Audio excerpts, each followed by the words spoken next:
And Jeffrey Clark, mum's the word. All right. So at the beginning, I'd like to do a little bit of show and tell. First of all, a friend of mine who's a theosophist and lives next door to me. We're right now in a sort of beach resort where we both have houses, and she lives next door. Kristen Newton. I went to her house the other day, and what should I find but a kimono which has chrysanthemums on it. So I just want to show this. Isn't that beautiful? Can you see it? It's beautiful. Yeah. And so that just happened to be there. There's this is pretty elaborate, and it's sort of an under kimono, and we'll see some later. And then also here is a lacquerware plate that is in the form of a chrysanthemum. So just to give you some idea of how thoroughly saturated Japan is with chrysanthemum, something I wasn't quite aware of until Jonathan gave me this assignment. And speaking of which, I want to thank Jonathan and Truth for not only inviting me to do this, but just keeping the ball rolling with this. And one of the themes of this chrysanthemum talk and the symbolism of the chrysanthemum is continuity. Wow. And especially in difficult circumstances when the power is waning in the world, to keep the torch alive and pass it on. So on that note, I would like to, let's see, put on my slideshow. So is that okay? Yes. Oh, okay, good.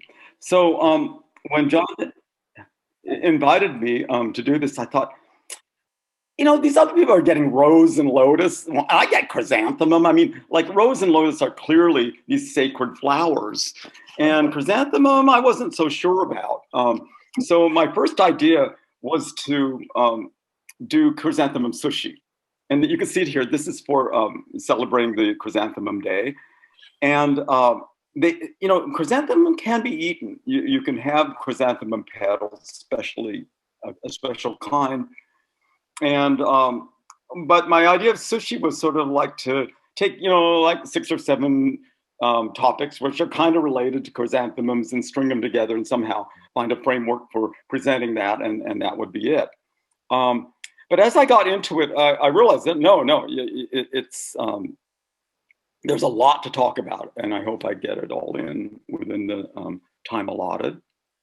And so first of all, yeah, Kristen, my artist friend who lives next door, yesterday sent me some sketches she just did of chrysanthemums, and we're having some coming up here. But right now, the day before yesterday was the autumn equinox here in Japan, and I guess everywhere in the Northern Hemisphere, more or less.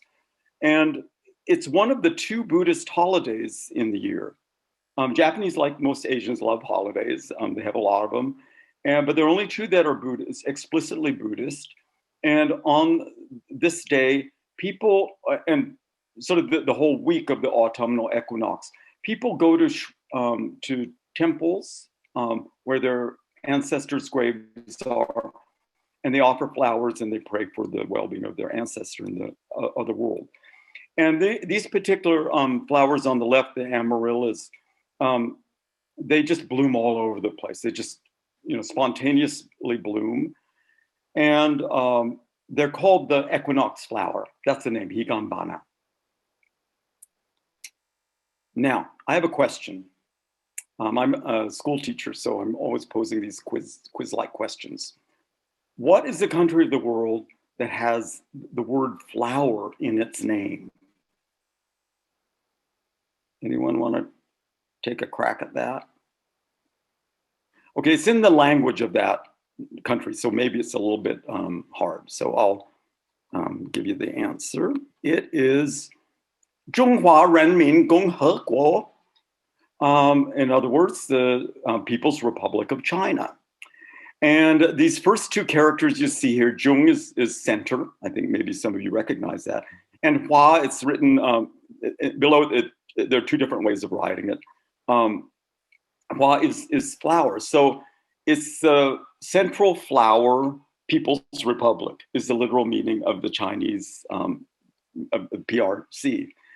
And actually, this name was given by Chinese to their country about 1,000 years ago. Before that, it was just called the Middle Kingdom. The Middle Kingdom dates back, that word dates back at least 3,000 years to the Book of Documents and the Book of Poetry, which are basic Chinese texts. So it says something about how important flowers are, that they even say our country is the central flower. It's the flower for which the efflorescence of culture and technology and all those good things come. I want to just remind you on that score. Francis Bacon, in around the year 1600s, named the 3 inventions that have made a really big difference to world history at his time. I wonder if you could guess what they are. Okay, this isn't a back and forth thing right now. So one was gunpowder. You're gonna be sure of that.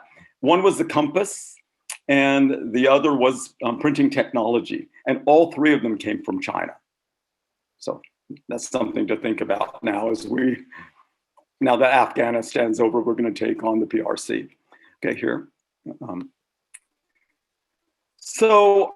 But China was not always that flower oriented, at least in its plastic arts.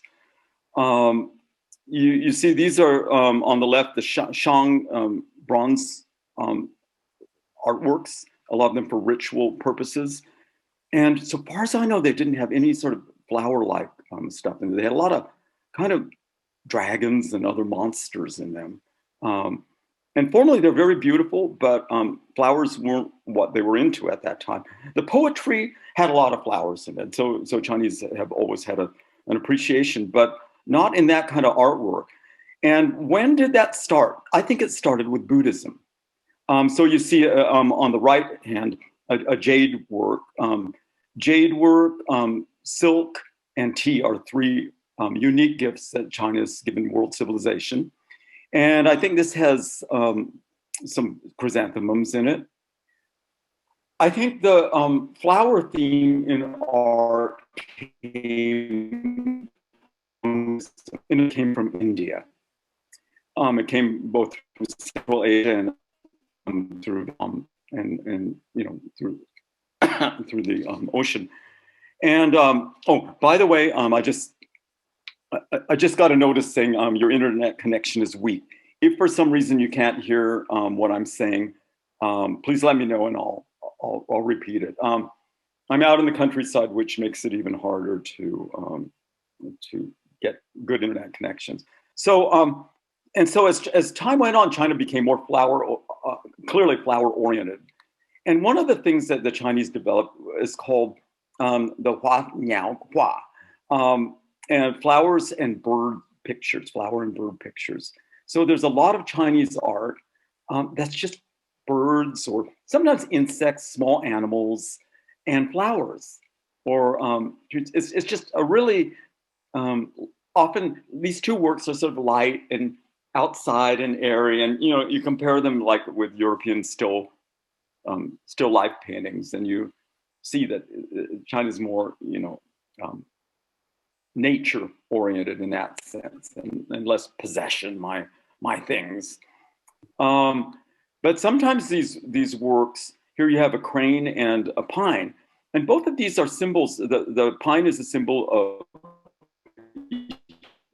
because it's evergreen, and the crane, not only in China but also in the ancient Mediterranean world, was a symbol of immortality.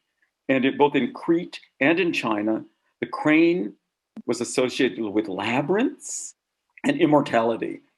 Who knows why? I don't. But there was definitely, I've studied between the 2.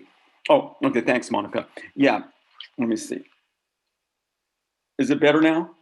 Is it okay? All right. Yes. So, yeah, in both, there's definite connections somehow between Greek and Chinese mythology, very exact ones, not just sort of union, anima, animus kind of stuff. And Blavatsky does speak of the Chaldeo-Tibetan teachings. So maybe that was the connection. There are some similarities between Chaldean thought and Chinese. This is by Hokusai. I think you might not know the name, but you've all seen the woodblock print with the big waves and Mount Fuji's in the background. That's by Hokusai. Hokusai is an unparalleled artistic genius. He did every kind of medium, just did all kinds, including manga. And here you can see, even in this still life, there's dynamism in the colors, and also he has this little bee coming to the chrysanthemums. And then here's another one by Hokusai. I love Hokusai. So I added that. Now, here's the real thing, made in China. So you can go on the Wikipedia chrysanthemum page and find out that chrysanthemums got their start in China and in Northeastern Europe. Now, I don't know how that works, but that's what it says. China now has, I think it's like around 20,000 cultivars. Cultivars being especially cultivated by human beings to be beautiful and big and small and whatever. 20,000 kinds of chrysanthemums in the world today. And 6,000 of them or so are in China. And Chinese really love chrysanthemums. Chinese kind of like big flowers, you know, like dahlias and peonies and things like that. And rhododendrons, that's another one. Now, made in Japan. Okay, Japanese, when they go for something, just especially anything aesthetic, just go totally over the top. And so you're seeing, you know, like this is paper put under each blossom, supporting it. These are shows. This is in one of the major parks in Tokyo every year, and I've been many times. I just love the chrysanthemum shows they have there, and they have these cascading chrysanthemums too. One of these bushes will have hundreds of blossoms on it, you know. And here's another one. In the local towns, and I lived in the countryside at one point, they would have chrysanthemum contests, and you could win the governor's prize or the foreign minister's prize and all of that. It's really a blast. And it's more like in late October, mid-November to mid-November. The whole country just goes wild about. But you know, my preference is for these little chrysanthemums. You know, I lived in the countryside, and you just walk by the roadside, and here are all these different colors of, just as you were saying before,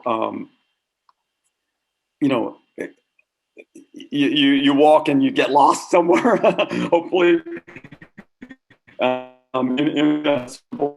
you see all these nice flowers, and in autumn it's chrysanthemums.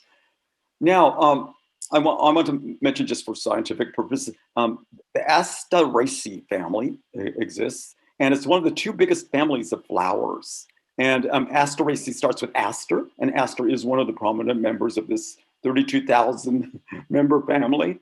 The other big family is orchids, and it's hard to say which one is bigger. But the Asteraceae family includes daisies, dahlias, zinnias, marigolds. You kind of see the family resemblance there. But also lettuce, yarrow, chamomile, wormwood, tarragon, you know, echinacea. Echinacea kind of, I guess, is somewhat like chrysanthemums. They've been around 70 million years. So maybe they're good candidates for, if not immortality, something close to it. And so anyway, China, this is Kaifeng, which is in central China. It's in the Henan province. And it's been a hub of chrysanthemum culture for like 1,200 years. And they're still doing it. The Cultural Revolution couldn't get rid of that. And so they have, you know, kind of this big garish stuff, and also, you know, these big full, beautiful, like snowbally chrysanthemums. And then in China, I think I want to emphasize this is pretty much a Chinese festival, and they call it the Double Ninth Festival, or as I'll explain in a minute, the Double Yang Festival as well. And I just want, I put in the old characters for moon and sun. You can see they're kind of universal symbols. In astrology, we have something like that, right? And those are the Chinese characters from like around 3,000 years ago, before they became more standardized. And so it's the 9th day of the 9th lunar month. So it moves around. I think this year it's like around October 5th or October 9th or something. Last year it was September 23rd, which is probably about as early as it gets. Now, we're going to talk about I Ching here. I Ching is also one of the 5 oldest books in China, the 5 books that Confucius designated as kind of basic sources. And the I Ching consists of trigrams, which are arranged into hexagrams. And each trigram consists of 3 lines. The line is either straight line, unbroken, in which case it's worth 3 points. And then, or it's a broken line, in which case it's worth 2. And so 3 straight lines together forms a trigram, which is Qin, and that is heaven. And it's the yang principle, it's a male principle. And then 3 broken lines forms, each of them being worth 2 is worth 6. And that's kun, which is earth and is a female principle. So Qian and kun. And then they have different combinations. They have 6 different combinations of lines for their 6 different children, which kind of reminds me of the 6 Sephiroth that are between the upper triad and Malkuth. HBB talks about that in her, what was that? One of her Kabbalistic articles.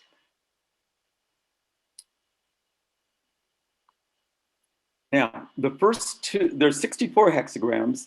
If you think about 2, there's 2 for A and B, and A and B could be arranged, in 2 different ways. 2 to the 6th power is 64. So there's 64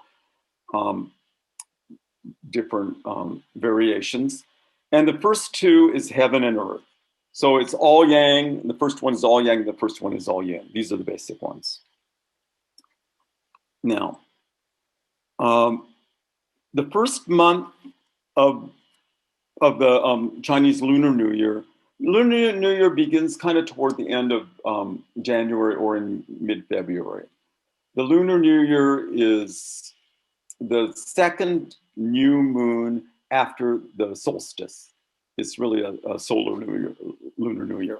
And since it's not like the Islamic New Year where the New Year just moves all over the calendar. The Chinese every so often have what they call an intercalary year, a 13th month that they put in to adjust it so it's closer to what the solar year would be, so it doesn't go way off.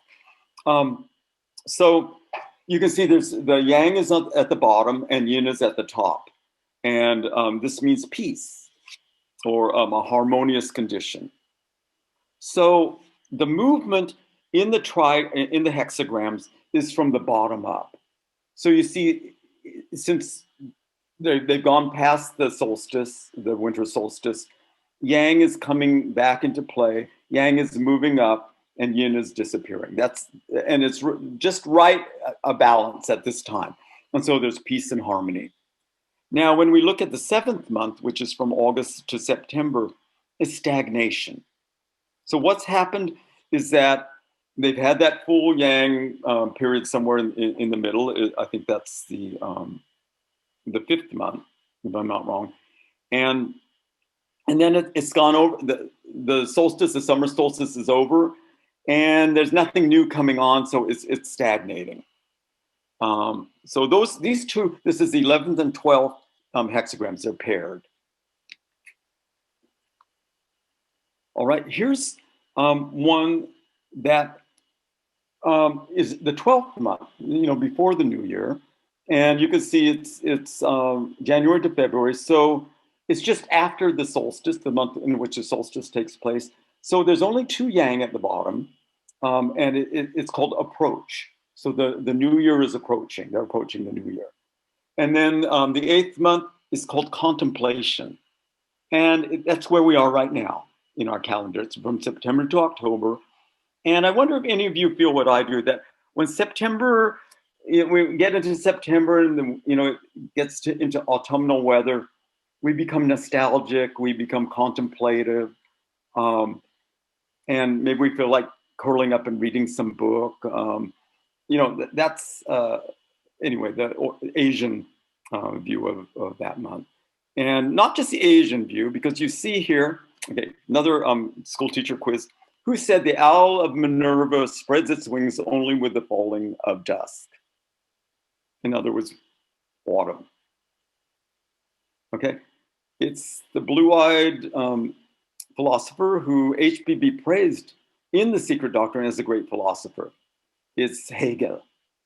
And this is a quote from Hegel, I think from the Philosophy of Right. And Hegel was living at a time, Napoleon was over, Europe had sort of readjusted after the Congress of Vienna, and Europe was heading into autumn. And you listen to the music of like the piano sonatas and the chamber music of Schubert or of Schumann, and you get that nostalgic autumnal feeling there. So contemplation in autumn, that's an association. Okay, going back to the I Ching. Then we go a little bit further back, and then at the top, you see here in the 9th month, it's splitting. So it's a mountain on the earth, and the mountain's going to fall down to earth. It's going to crumble. And so the last yang is about to disappear. Where on the other hand, where you have just a yang at the bottom, it's a returning. It's the returning of the yang. It's the returning of the light in the new year. Now, I'm going to give away, I think, there's no 10th month. There's no hexagram that's associated with the 10th month. The 10th month, it would be completely or almost completely yin, and there's nothing associated. So it's sort of like this blank, and you have to fill it in yourself. Okay, and then to go over, there are another couple of pairs in the I Ching. The 3rd month, yang is almost completely dominant, and it says a resolute breakthrough. And then yin in the 5th month is coming up from the bottom, and she comes to meet him is how I translated it. It's a woman approaching a man. And in the Chinese thought, and this isn't a good thing. You got to really be careful then. Okay, be careful, guys, if some woman's approaching you. Well, the Chinese had this idea, and basically mammalia. It's the guy. The woman sort of bats her eyes, and then the guy makes the first move. And then again, here's the power of the great is still great. Oh yeah, the power of the great is the 2nd month, so it's on its way. But then the 6th month is a retreat, and that's kind of different from how we think of July and August. But it's a retreat of the yang force because the summer solstice is over. Okay, so let's see what. Okay, so here's what I say is the mystery of the missing month. It appears that none of the 64 hexagrams in the I Ching system are explicitly associated with the 4th lunar month or the 10th month. The transitional months where respectively yang gains almost full ascendancy, that's in the 4th month, and yin gains almost full ascendancy in the 10th month. So chrysanthemums are at their zenith when the cyclic yang is on the wane. So that's what I wanted to make clear there. Now, there's an idea, I don't know how clear this is in the biosciences, if at all, but there are some articles that say that animal species tend toward the feminine, that somehow, like in mammalia, we're attracted to our mother first. And Blavatsky even says that the first thing that we think of, the first person we're familiar with is our mother. And so just naturally, we're attracted to more feminine faces than masculine. Now, this is not borne out totally across all. There was an original research, a friend of mine gave it. This was in Nature about 25 years ago. And they did some tests in Scotland and Japan with this kind of faces. And what do you think? People prefer the feminine woman to the neutral and the more masculine one. But they also prefer the more feminine man to the more the more masculine and the neutral one. Well, not all the news is bad. So, but anyway, that's an idea that over time, the species or any species will tend to grow more feminine. I'm not saying this is a fact, but there is this idea in the commentarial literature on the I Ching. So I think the idea is that Prakriti, if left to itself, will become more Prakriti-eyed. It needs that extra to make it go forward to the next step. And I think that in anthropogenesis, HPB talks about the effort of Mother Earth to create on her own. And she needed the fire, the wisdom fire to do that, to create human beings. Now, here's another unexpected chrysanthemum link. And it's that pyrethrum powder, which is the main powder in mosquito incense, is actually largely made from chrysanthemum petals. And this was developed by a Japanese couple at around the turn of the 20th century. They started with sticks and then they came up with these wonderful spirals. And I say it's cosmic mosquito incense because it reminds me of something in HBB's letters to AP Sinnott, where she draws this. So I couldn't get a good one, so I just copied it and made it myself. But maybe some of you are familiar with this diagram.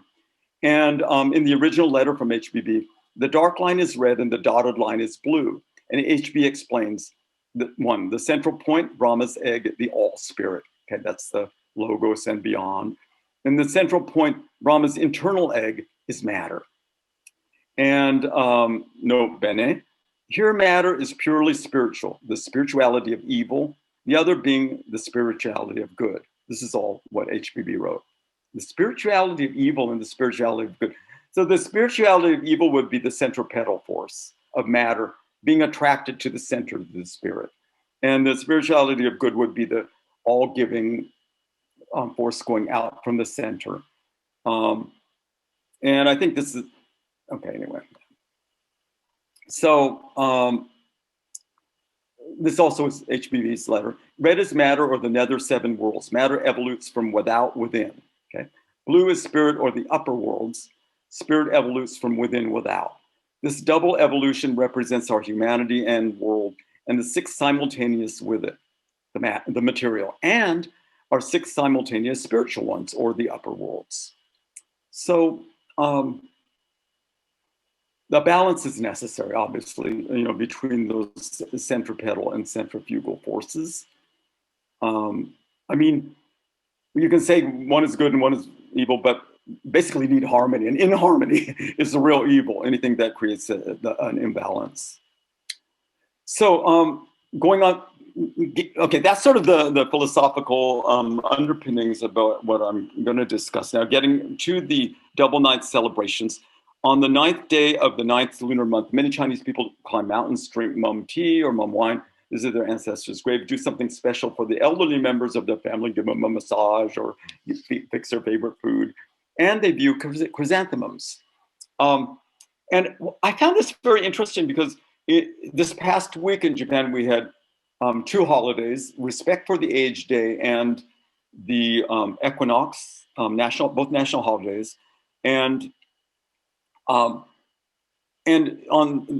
as I said, on the equinox day, they visited their ancestors' graves. So in a different form, the Chinese customs have made their way to Japan and still exist here. Now, Japanese are not really that aware of we celebrate the the March 3rd is Girls' Day. May 5th, so these are the odd numbered. The odd numbers are the more sacred numbers, and the odd numbered doubles are celebrated as festivals. Of course, January 1st is the biggest holiday in Japan, and then this July 7th, 7/7 is sort of the Asian Valentine's Day, where the weaving maiden, who is the star Vega, is met by the herder boy, who is the star Altair. He crosses the Milky Way to visit her. So it's sort of this romantic holiday. And then we come to 9/9, which is the end of the line for these. And on September 9th, or its lunar correspondent, in Kyoto, they have a festival in one of Kyoto's oldest, maybe the oldest shrine in Kyoto, Shimogamo Shrine.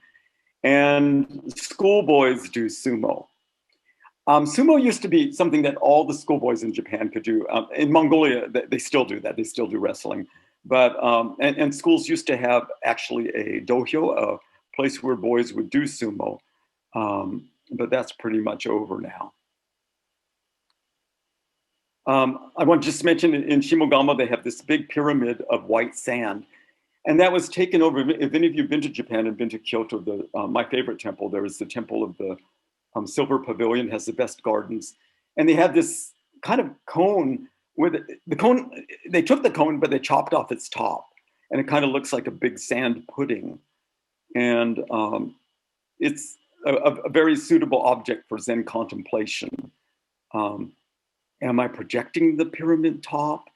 Is that top really invisible? You can go a lot of places with that. Now, with every festival in Japan, there's lots of good food. And here you have chrysanthemum wine, which will make its debut in a minute. And also lots of chestnuts on rice, which are totally yummy. I guess this is a similar thing. Okay, so here's the money story about the chrysanthemum youth. And Jido, which means compassion. This is from a medieval Japanese book, the Taiheki, which is written, I don't know, about 1500. And Jido, compassionate child, was a boy who served Emperor Mu of the Zhou dynasty in ancient China. That would be about 3,000 years ago. One day he committed an offense by stepping over the emperor's headrest. So severe was this offense that he barely escaped being put to death. He was driven from the court, banished to Mount Rekin in Henan, and feeling pity for the boy, the Emperor Mu secretly gave him a headrest, upon which he had written 2 verses from the Lotus Sutra. And he taught him to recite these verses and pray every morning.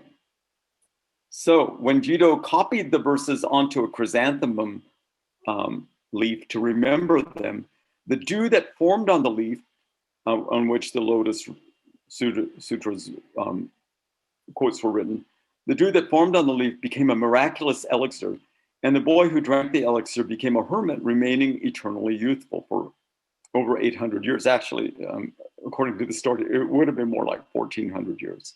He changed his name to Pengzu during the reign of Emperor Wen of the Wei dynasty and taught his imperial majesty the secret of longevity.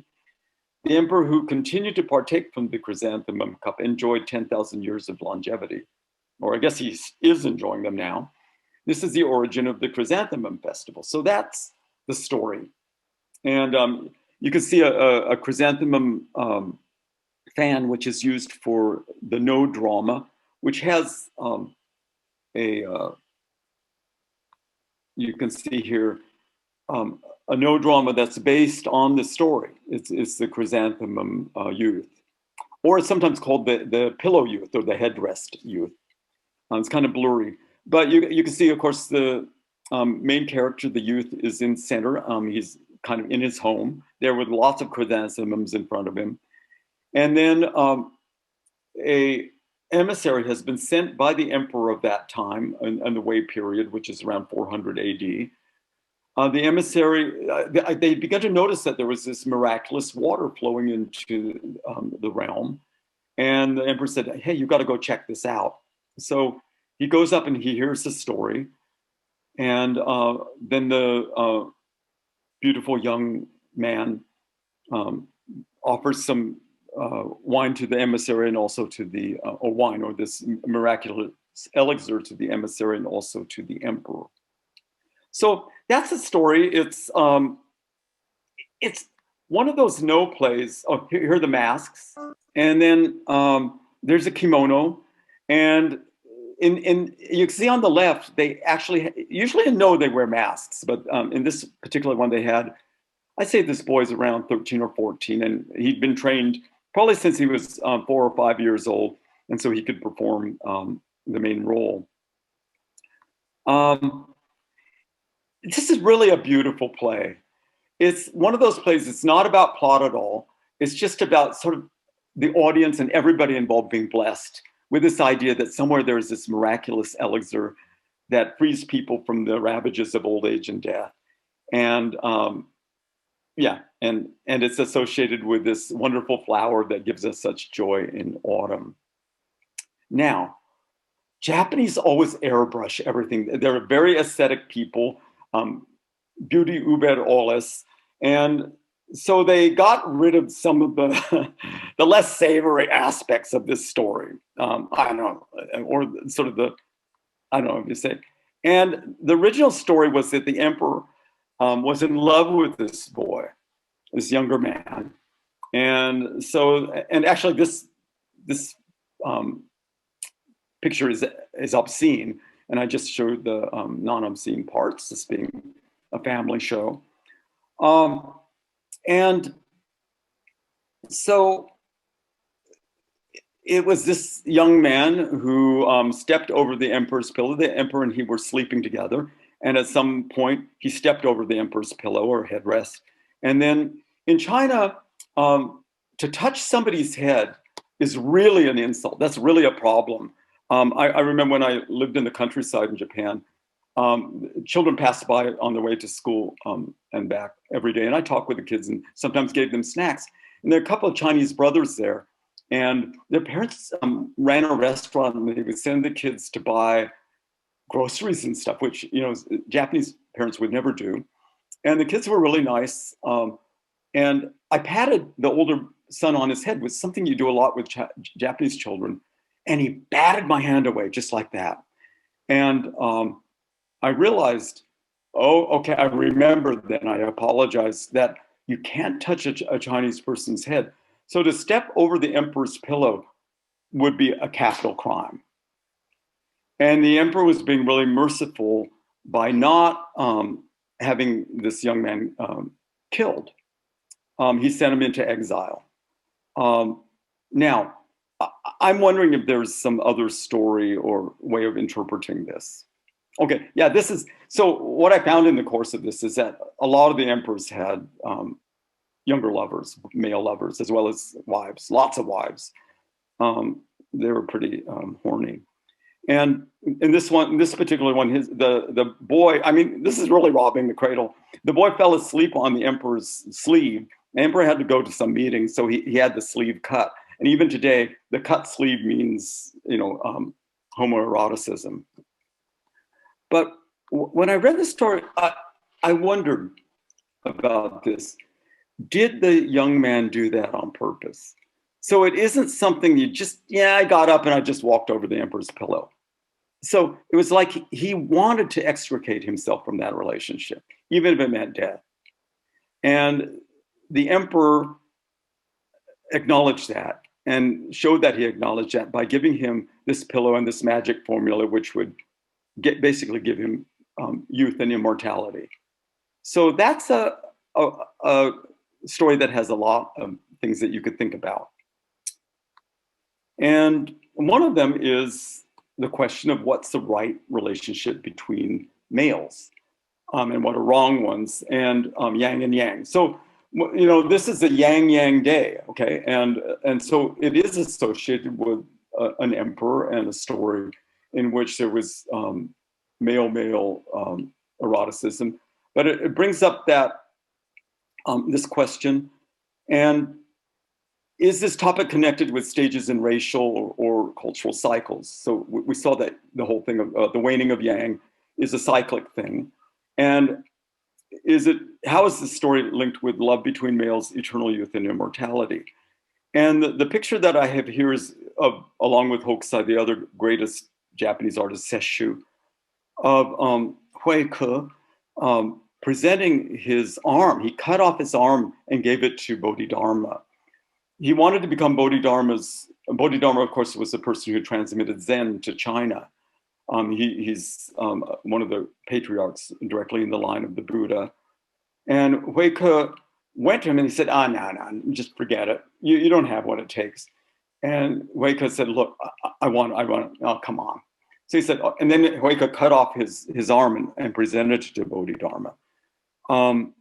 So there's obviously a hierarchical element here, which finds itself in a lot of male-male relationships. I'm not recommending it particularly, but I'm saying male-male eroticism is a major theme in Western literature. Here, two greatest European writers wrote a lot about it. Plato obviously did, and in Symposium, it's a bunch of basically gay guys talking about love. And that's the greatest classic on love in our literature. And in lots of places in Shakespeare, here you see Orsino flirting with Viola, but he thinks she's a boy. And that's in Twelfth Night. So it's a major theme and one that I don't think we've been able to really explore objectively and look at because of all kinds of prohibitions and prejudices both ways on this issue. But let's look at what HPB has to say. And this is the only, HPB sometimes makes fun of the Jesuits, homosexual exploits, but this is the only place that I know of in her writings where she handles this theme. Astrea, the goddess of justice, is the last of the deities to forsake the earth when the gods are said to abandon it and to be taken up into heaven by Jupiter again. So at some point, the gods are removed back and then they return later to the earth. This is an important point. But no sooner does Zeus or Jupiter carry away from earth Ganymedes or Ganymede. Ganymedes is close to the original Greek, the object of lust personified. So I think somewhere, maybe it was in the Mahatma letters, they say that male-male relations are the most, pure, like lust-based relationships regarding sex.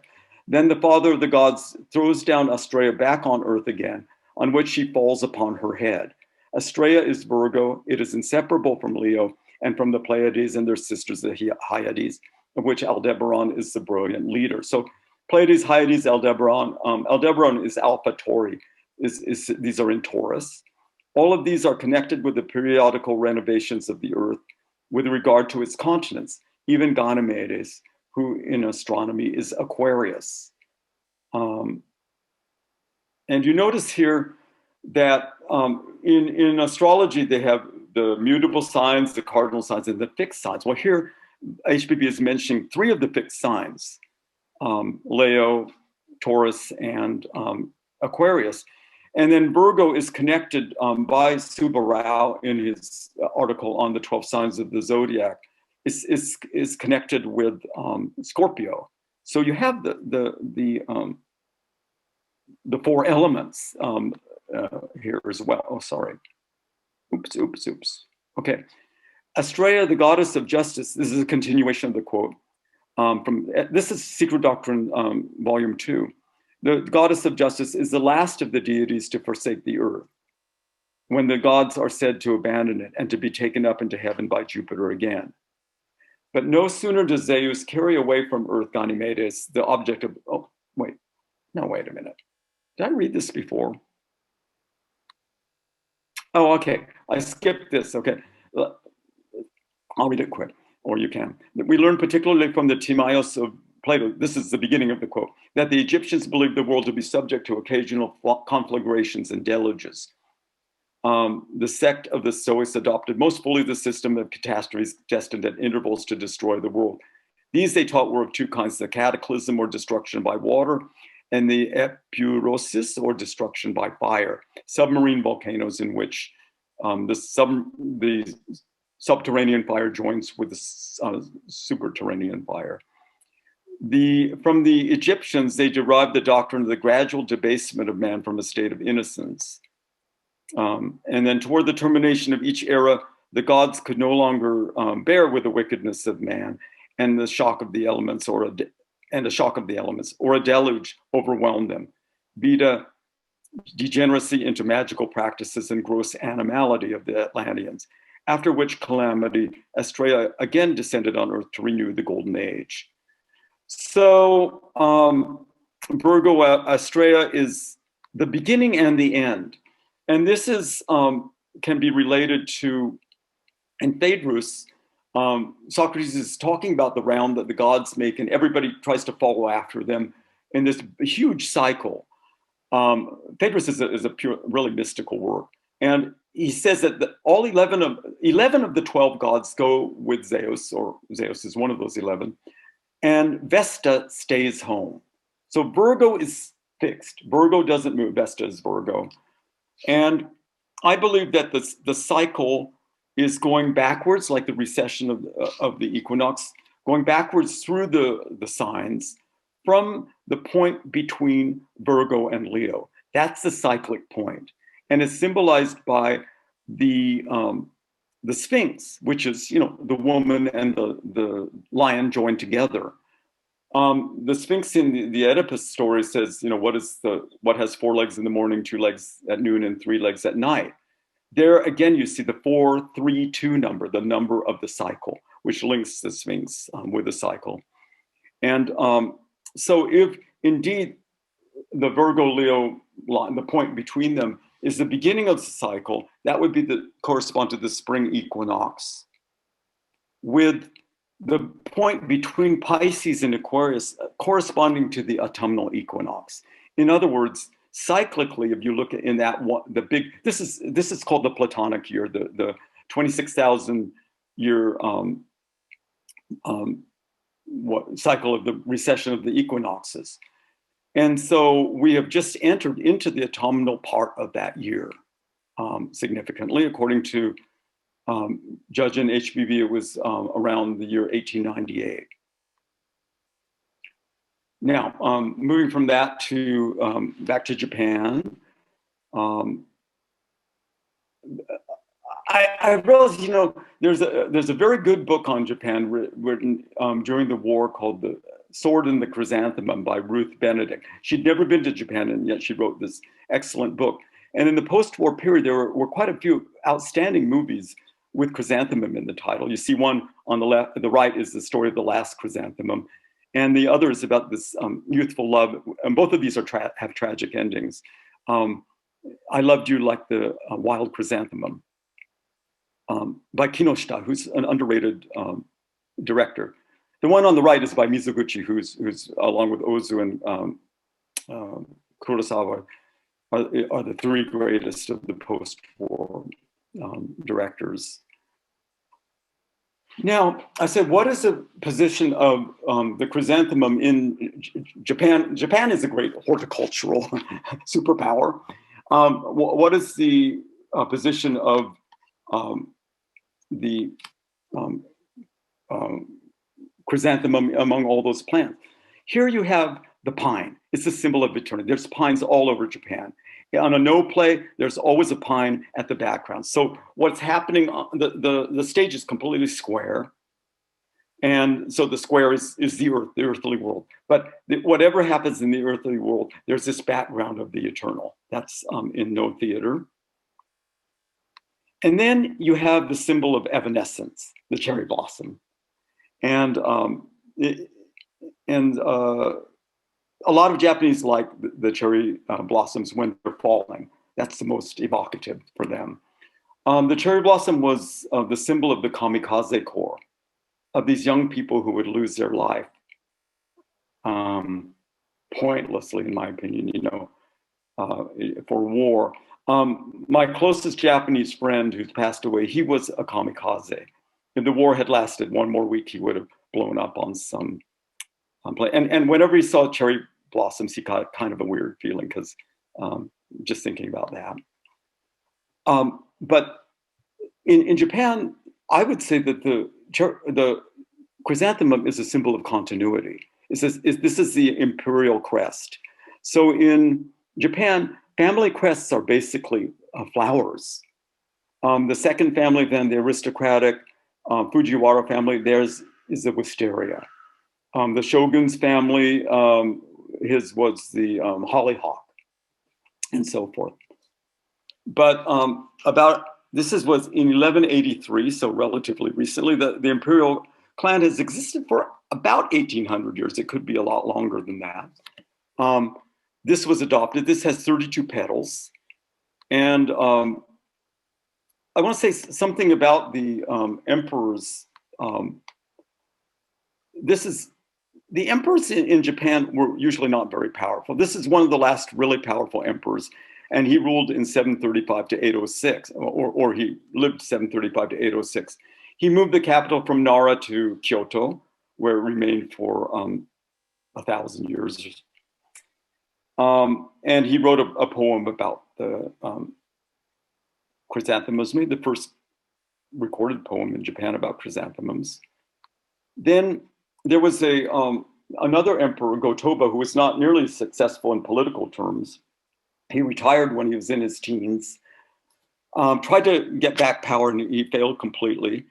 But he was an excellent poet. This was at a time when a lot of European kings and queens couldn't read and write. He was a great poet, but also he was an excellent swordsmith. He gathered swordsmiths around him, and his imprint was the chrysanthemum. And it was from that time that the chrysanthemum was adopted as the imperial seal. So the emperor, and by the way, in the world, the only person called an emperor, or a ruler called an emperor, is the emperor of Japan. The other emperors have gone their way. So the Japanese imperial institution has lasted a really long time. You think of it, I don't know any other monarchy that's lasted nearly as long. And on the right, you can see, I forgot what this is called. I wrote it down, but it's in the shape of a chrysanthemum. It's just kind of binds the blade with the hill. And I wanted to say, now we're thinking about Queen Elizabeth, and somebody did research on the matrilineal dynasties, and there's a woman named Countess Garcena, and she lived in I think, the 13th century in Provence. And all of these, if you trace it, not the matrilineal line, all of the the royal houses in Europe are connected. And there are people like, Catherine the Great is a direct descendant of hers. She's in this matrilineal line. Queen Victoria is, Anne of Austria, who is the mother of Louis XIV. And then, the Queen of Sweden, who Greta Garbo played, the Romanians, they're all over the place. So there's something mysterious in family. And here again, we see George Villiers, who was the ancestor of 16 prime ministers, including Churchill and Cameron, and also, by the way, of Princess Diana. And then his son, who was a lover of James I. And then a lot of their relatives were lovers, male or female, of British kings and royalty. Okay. I got to wind this up. I think I don't know what time it is, but I have a feeling I'm way over. Photoperiodism. This is from Wikipedia. Photoperiodism is the physiological reaction of organisms to the length of night or a dark period. So it's defined by the dark. A day can depend on, there can be clouds, there can be other things that rain, that change daylight. But dark, it's really the dark period that determines, with some species, not all, when flowers will bloom. This also applies to animals. And carnations are long day plants. I believe they bloom like May, June, July, when there's long days. Mums, chrysanthemums, are short day plants. And there's plants that bloom when the nights have grown long in autumn. So that's something you might want to check out. It has something to do with the, I guess at night there's a certain kind of radiation, red radiation, that affects the blossoms. Okay, so it has a happy message, I think. Some plants are made to bloom late, and some people are also made to bloom late, or some aspects of our personality, like I said before about the Ala Minerva only flies in autumn. Some things are really difficult to learn unless you've gone through decades of life. And so that's a message that the chrysanthemums give us. And I think more than that, hidden in these stories about the chrysanthemum, is the idea of initiation, of keeping the flame alive. This is a Greek passing on the torch, maybe for the Olympics. But if you look at the beginning of Plato's Republic, they met in Piraeus, the port of Athens, on the day of a festival to a Thracian goddess, Bendis. And it was where people were riding horseback and passing torches. That was so Plato was showing the torch being passed, by Socrates to the younger generation who were listening to him all night without eating in that dialogue. So I'll stop here and respond to questions if you have them. I have a question while people are formulating them. Sure. I was wondering if you could go to the photoperiodism, and I know a very small amount that the plants definitely respond to how many hours in the day in terms of their diurnal habits and so forth, of how many hours of the day there are of sunlight. It has to do with the release of hormones, which in turn stimulate growth and so forth. Yeah. Interestingly, as you have pointed out, the chrysanthemum doesn't even bloom until the fall, right? And you talked about the 9th day of the 9th month and so forth. And it's a late bloomer. And I'm sure it must be really exciting because when everything else is kind of shutting down, all of a sudden there's something blooming and hopeful and optimistic perhaps. But and then you mentioned, I think, that the chrysanthemum is a symbol of immortality, and I'm not sure if you said eternity. But Yeah. at least, okay. Eternal youth. Yeah. Okay. I was wondering if there's anything. Well, I mean, you've concentrated on this quite a bit, but I've wondered if you could explore it even deeper or bring in a few more details about this idea of the late blooming. And the symbolism of that, and the idea of immortality. And I think you even mentioned initiation and keeping the torch going. But I was wondering if you could tie that together even more. Yeah, I mean, I think that was where the story about the chrysanthemum youth is ambiguous. Mm-hmm. If you just say it's sort of like a sex story, it's not. It's saying that, I mean, there is that aspect of male-male relationships, but a lot of male-male relationships are rivalry. And so we have this sort of tension. You think of the Iliad. It has both of those aspects in it. And how to find the right relationship between males. I mean, it's not just between males, it's between humans, but where there's a tendency toward rivalry. And then at a certain time, I want to say HPB was saying about the alternation of disasters by water and by fire. The classical one by fire is the destruction of Sodom and Gomorrah. That's the one that is in the Bible, and I think for most Westerners, would be the one that would come to mind.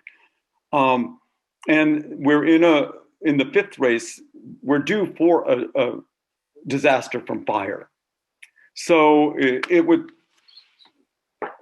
I'm not saying like with the the Christian, I don't know, the extreme, fundamentalist Christians are saying, like the hurricane was brought on by gays in New Orleans or something like that. That's seems to me at best unverified. But I'm saying that isn't.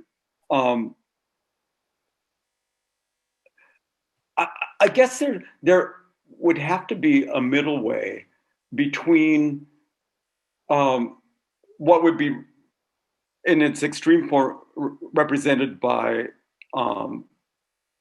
homoerotic action, and on the other extreme would be trying to kill each other. And that middle way would be the right relationship that is, I was suggesting, is symbolized by Bodhidharma and Huike, because Huike became the patriarch of Zen, and the Zen transmission is still alive. I mean, Thich Nhat Hanh is in the 42nd.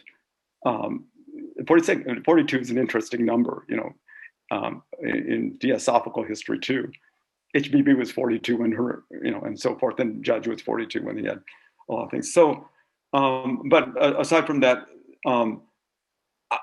so I think it's like finding in the midst of a time where we're heading into winter, into this dangerous, difficult, cold period where the light could go out, the yang, which is, the sunlight, the yang could go out.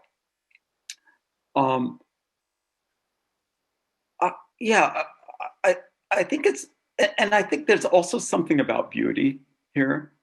And in Symposium, so Symposium starts, there's this, Phaedrus is so called the father of it, because he's the one that says, so why don't we stop drinking tonight and talk about Eros? And nobody talks about Eros. Eros is this great god. Eros was, I think, is in Hesiod. He was like one of the first god or the third god or something like that. And so nobody talks about him. So listen. And Phaedrus is just, well, Eros is always all about being loved. Hesiod is this young, really good-looking guy. And so he thinks it's all about being loved. And then it goes to his lover. And then, so the first four, including Aristophanes, are basically gay. And then the gay Agathon talks. And then Socrates comes on and he knocks that down by talking about the ladder of love, which is one of the greatest. So Aristophanes has this, I'd say, horizontal love. The Doors expressed it very well. I looked at her, she looked at me, and we're on our way. It's basic, the basic thing that happens between, men and women, I guess between women and women and men too. But Socrates is talking about, you start with that love and the other attractions that we have on earth and go up this ladder and find, of where you're seeing the deeper aspects. So these are just, in the words of Plotinus, that his first essay of the Enneads was about beauty, and where you see the inner beauty of something, that what we see on the outside is just a reflection of that. And then you go up the ladder and finally you get to beauty itself. And I would want to include this in this idea of initiation. It's hard to think of an initiation without beauty, without, in the third stanza of Cosmogenesis, it said, the sons return to their mother at the end of the day, great day be with us. And it's to the beauty, the eternal beauty, is how I understand that. Yeah, and it seems that this ladder of love that's being referred to has to do with, like you say, the horizontal, which is the ascent towards the universal. So or the vertical, rather. Sorry, I meant to say that vertical, and it's towards the universal, and kind of an etherealization, and towards the universal, and possibly even towards the immortal. And I was wondering, and that might even tie in with the chrysanthemum in that way. But Miluka has her hand up. Yeah. But yeah, in Symposium, and of course his teacher was a woman, Diotima was teaching. Diotima. Yeah, Yeah, yeah. and so she does talk about that urge for immortality Yeah. is right there in that. Yeah, That's, and it's like a divine eros is introduced there. The Diotima, the wise Diotima. that's right. So that's what the eros we really need to tune into. Yeah. And that's okay. will tie in with, no doubt, with the idea of Fohat, probably. Miluka? You think so? Yeah. Hi, good afternoon. Thank you so much. Wow, a lot of information. Well researched. I just was, this is very interesting because in Christian, among the Christian, the chrysanthemum is also used as a flower of power, longevity, and balance. And you find that in a lot of cemeteries. And another thought that came to mind is goddess Tara. You know, you're familiar, of course, with Tara. She's more familiar. It's like the Kuan Yin of Tibet, the Tibetans. Tara, T-A-R-A. Okay. Sure. And this flower represents the same qualities of her, which is beautiful. So I thought that besides, Buddha, that this is also represent the Buddha because they have the altruism, the wisdom, the humility, all the wonderful characteristic of Tara. I was wondering if you have something to add to that. Yeah. I think Tara has those blossoms. I mean, I don't know if it's a chrysanthemum. It could be, but and then Manjushri also, in his left hand, has a large flower. So they are associated with that kind of a blossom rather than just the lotus, which they're sitting on usually. So you're right about that. Excuse me. There's something you said that I wanted to respond to, though. Christian? The cemeteries and the Christian? I don't know. I mean, we have, for some reason, I mean, maybe it's just because they last a long time. We have chrysanthemums a lot in like funeral ceremonies and graves and stuff here in Japan too. But I technically our time is up for the meeting, but we'll take maybe one more question.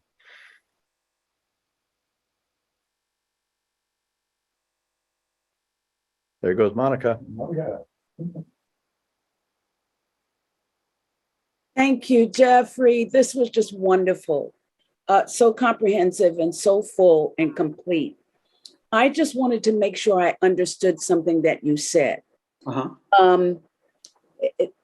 the chrysanthemums are at their zenith when the cycle is waning.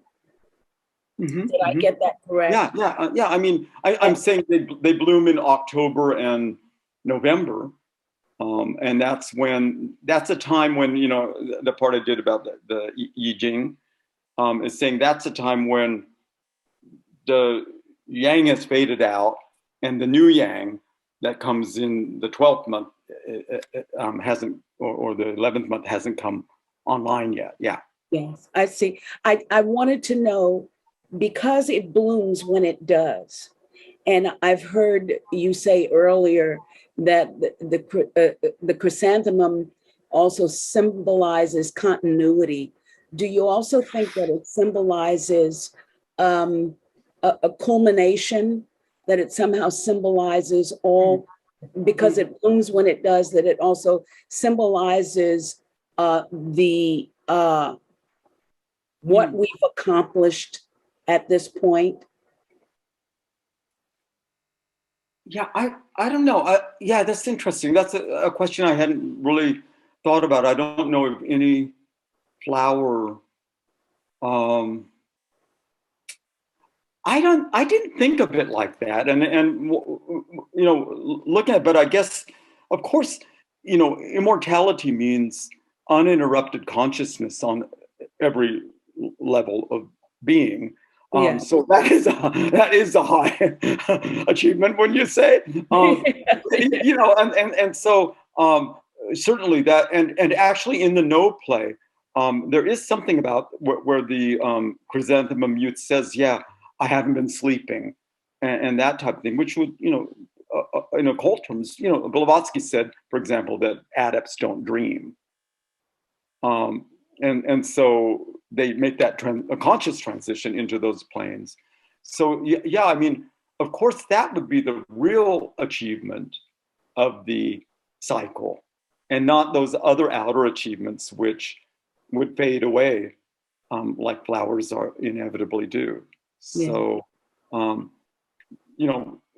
immortality, and another thing that was interesting with what Miluka said about compassion sort of interested me, because when Hui Ke went to Bodhidharma, he was saying, I want to have, he wasn't asking, like, teach me how to meditate. He was saying, I want the compassion that will lead to enlightenment for all beings. That was what he was asking for. So that's the real flower. The flower of compassion is the real flower of that. Yes. And that's why they say it's the word is compassion. Jido, the compassionate youth is the name of the chrysanthemum youth. So I guess that you thank you for helping me to fill in the gap, Monica, because that is the real achievement and the real essence of the chrysanthemum. Yeah, that is beautiful. Thank you, Jeffrey, for remembering that and circling back around and recovering the gem that Miluka had offered. So, well, gosh, thank you for your amazing scholarship and your ability to make connections and to explore this whole analogy and correspondence with the chrysanthemum, and taking on really a difficult project, to be honest. And I knew you could do it, and I knew that the man from Japan could pull it off. Oh, come on. No, it was just like before. It was your homework assignment, and it was sort of like, no, seriously, it was like, I know. Yeah, I wouldn't have ever ventured this far if you hadn't come up with something. I'll send you the whole list for the almanac for next year, and you can pick from one of the 52, anyone you want. So, okay, all right. Thank you so much. Thank you all for your attendance and your concentration. So, beautiful presentation. Thank you. Thank you.